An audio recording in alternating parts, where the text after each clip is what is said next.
Bienvenidos a Nocturnal Susurros.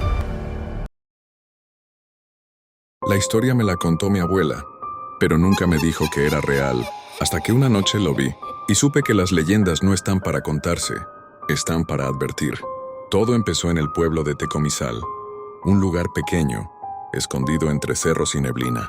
Allí los perros no ladran de noche, porque saben lo que camina en cuatro patas.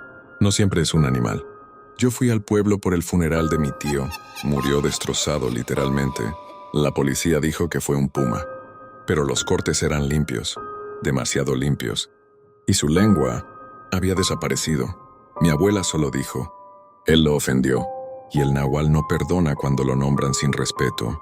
Me quedé esa noche en su casa y escuché ruidos, fuertes como zarpazos, y risas, pero no humanas.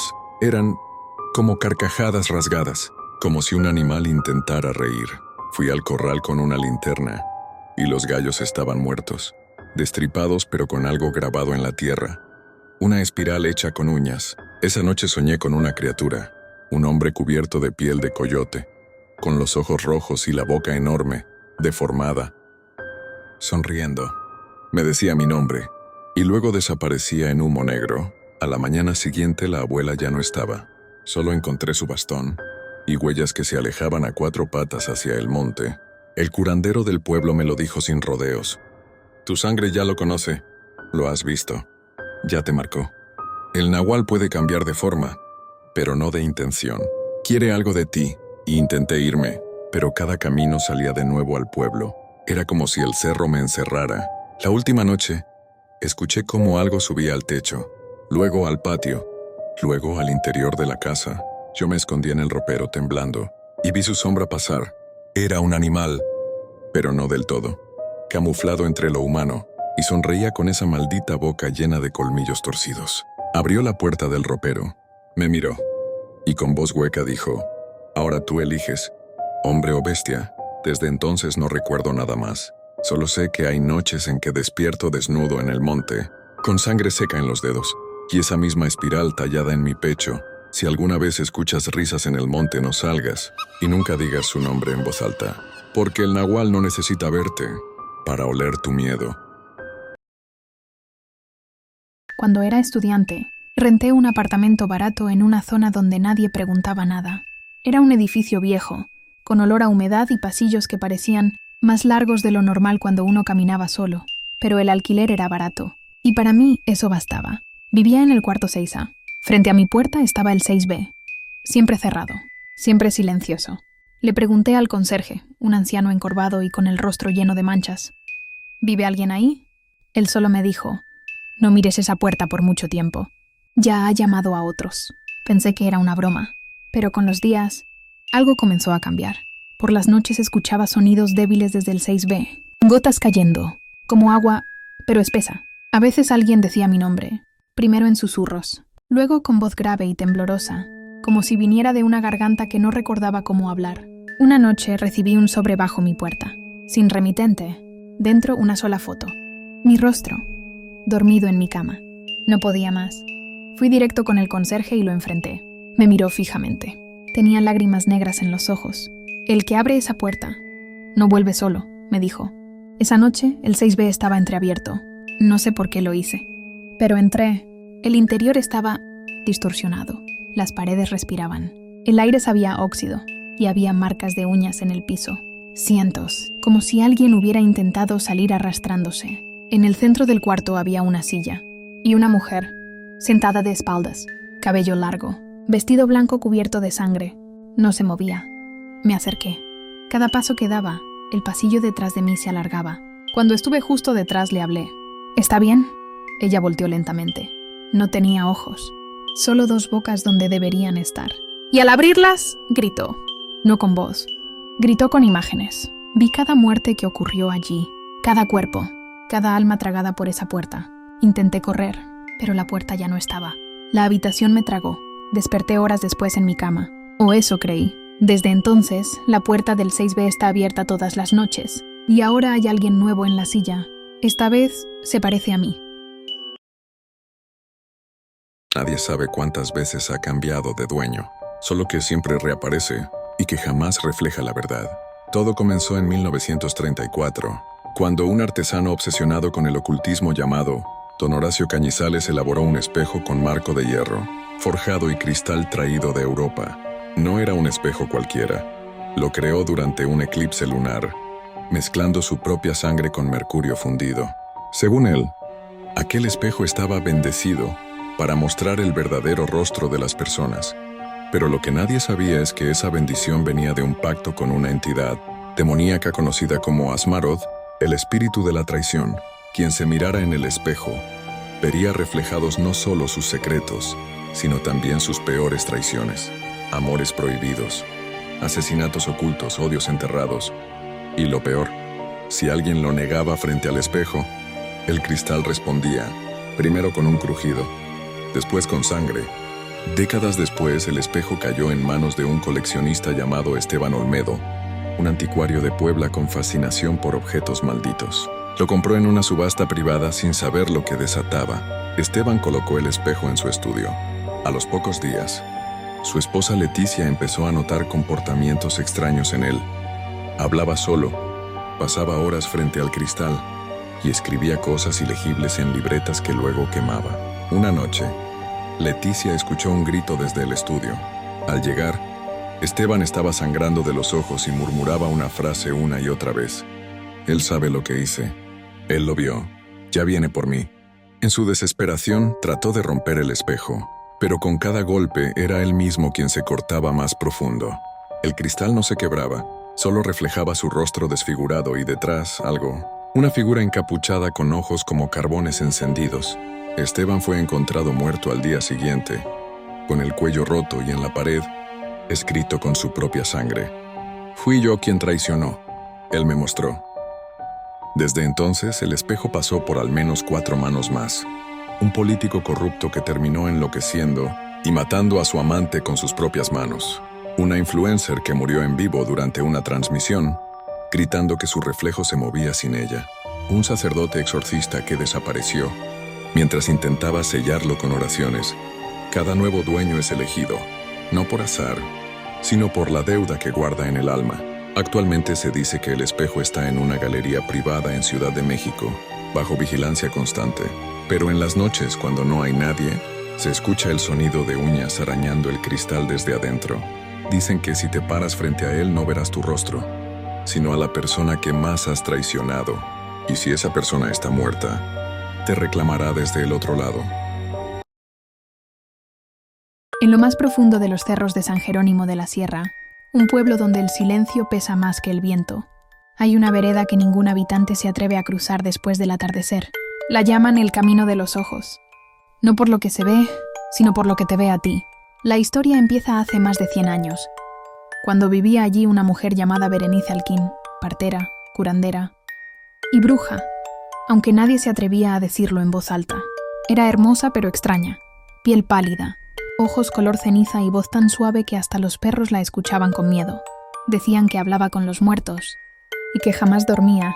La gente del pueblo iba a buscarla cuando los médicos no podían hacer nada más. Ella sanaba, pero también exigía algo a cambio. Una cabra negra, un puño de dientes, o una gota de sangre de alguien que ames más que a ti mismo.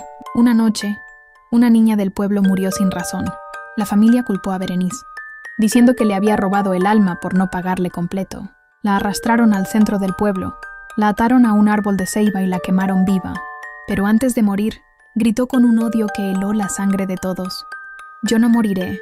Los que no me pagaron me verán volver. Y esta tierra beberá su sangre hasta que quede seca. Su cuerpo se retorció entre las llamas. Y al final, cuando todo parecía consumido, su cráneo cayó al suelo sin quebrarse, con los ojos aún abiertos. Nadie se atrevió a tocarlo. Solo lo enterraron ahí mismo. Y sellaron el sitio con cruces de palo. Pasaron los años. El pueblo creyó que todo había terminado, pero entonces comenzaron las muertes. Niños desaparecidos, encontrados sin ojos ni lengua. Animales colgados en los árboles con símbolos tallados en el pecho. Gente que hablaba dormida en idiomas desconocidos. Y despertaba cubierta de tierra como si hubieran sido desenterrados. Los sobrevivientes comenzaron a notar un patrón. Todos los muertos eran descendientes de quienes habían participado en el linchamiento. Y entonces comenzaron los susurros, que en las madrugadas sin luna Se veía a una mujer caminando entre la neblina, con el rostro ennegrecido por el fuego y un bastón hecho con huesos humanos, que cada vez que aparecía, se escuchaba el llanto de una bebé. Aunque ella nunca tuvo hijos, muchos huyeron, otros se encerraron en sus casas, tapando los espejos y durmiendo con cuchillos bajo la almohada. Pero no funcionó. Una familia entera fue encontrada en su cocina, con las cabezas metidas en ollas hirviendo, y los ojos acomodados, como cuentas en un rosario macabro. Un joven sacerdote que intentó bendecir. La vereda apareció al amanecer crucificado boca abajo, con un clavo en cada párpado. Los pocos testigos que quedaron dijeron que Berenice no regresó sola.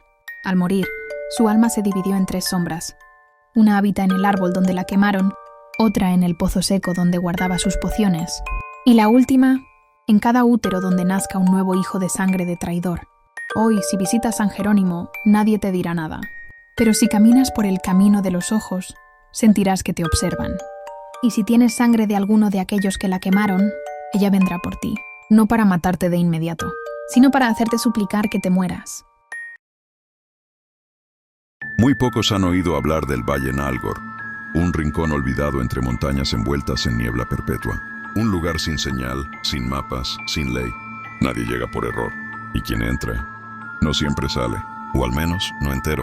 El pueblo más cercano, Drailún, está a 2 horas caminando. Pero los lugareños tienen una regla que no se rompe jamás. Nunca mires hacia el este después del atardecer. Y nunca escuches los aullidos. La historia comienza con Branit Coer, un cazador de criaturas raras. De esos que recorren el mundo buscando horrores para filmarlos y ganar seguidores. Branit había oído hablar de un ser maldito que vivía en Nalgor. Una criatura con cabeza de ciervo podrido, cuerpo peludo y bípedo, garras de lobo y una boca que se abre de lado a lado como una herida. Pero lo que más lo atrajo fue esto. Cuando aparece no lo ves, lo sientes en los huesos. Y si lo escuchas gritar, te saca el alma por la garganta. Branit entró con su equipo de grabación, acompañado por 3 personas más. Su camarógrafa, Liara, su hermano menor Endar, y un guía local, Halben, que solo aceptó si le pagaban el triple. Todos llevaban armas, linternas, micrófonos, pero nada de eso sirvió. La primera noche acamparon junto a un lago seco cubierto de cenizas. A medianoche, Halben desapareció. Solo encontraron su cámara encendida, apuntando a un árbol. En el tronco grabado con garras estaba el símbolo, una cruz invertida con un ojo abierto en el centro, y sangre fresca chorreando desde la corteza. El segundo día, escucharon los aullidos. No eran de lobo, eran de algo grande, como si la montaña misma respirara con odio. Endar comenzó a cambiar. No comía, no hablaba. Solo escribía en su brazo con un cuchillo frases que no recordaba. Nos ve, nos huele. Quiere piel nueva. Esa noche, Branit despertó cubierto de sangre. Liara estaba colgada de un árbol, con la cara arrancada y los intestinos dispuestos en espiral alrededor del campamento. Pero lo peor fue que su cámara seguía grabando. Y en el fondo del video, justo antes de que la imagen se distorsionara, una figura se arrastraba en 4 patas, con el rostro de Liara pegado a su pecho como una máscara torcida. Branit intentó huir con Endar, pero su hermano ya no era él. Tenía los ojos completamente negros y una lengua que colgaba hasta el pecho. Le susurró: «Él me prometió una nueva carne». «La tuya, hermano». Y entonces Endar se transformó. No completamente. Solo lo suficiente para desgarrarle el hombro de un solo mordisco y arrastrarlo hacia la cueva que nadie debe encontrar. Branit sobrevivió por milagro, o tal vez por burla del demonio. Lo encontraron vagando por el bosque desnudo, cubierto de sangre seca y repitiendo: «Nalgor no es tierra, es hambre, y ya nos probó». Hoy, esa grabación aún existe, aunque pocos la han visto. Y quienes la ven, no viven mucho tiempo, porque la bestia de Nalgor puede viajar con el miedo. Y si en la noche escuchas un aullido que no parece de este mundo, ya es tarde. Nunca quise contar esto, pero si llegaste hasta aquí, es porque ya sientes el llamado. Y antes de que entres al bosque, debes saber la verdad. Todo comenzó en una noche sin luna, cuando 4 estudiantes decidieron acampar en el bosque de Nerabé, un lugar del que solo se habla en susurros. Yo iba con ellos. Había leído en foros sobre cosas raras allí, gente desaparecida, gritos desde la niebla, árboles que cambian de lugar. Pero nosotros éramos escépticos, o idiotas. La línea es delgada. El grupo lo formábamos. Lorik, el que organizó el viaje. Hazael, su novia. Mebra, la mística que llevaba tarot hasta al baño. Y yo, El primer día todo fue normal. Fogata, chistes, cerveza tibia. Pero en la madrugada, el bosque cambió. No se escuchaban animales, solo un zumbido lejano, como si alguien respirara muy lento dentro de los árboles. Y luego, la risa. Suave, quejumbrosa, de mujer. Hazael fue la primera en desaparecer.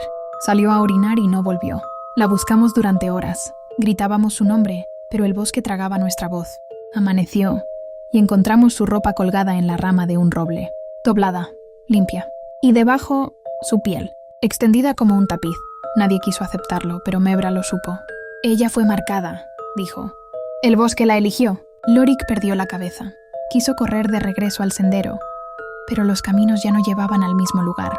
Todo giraba, los árboles parecían mirarnos, y en la niebla apareció ella, una figura blanca, con el cabello largo cubriéndole el rostro.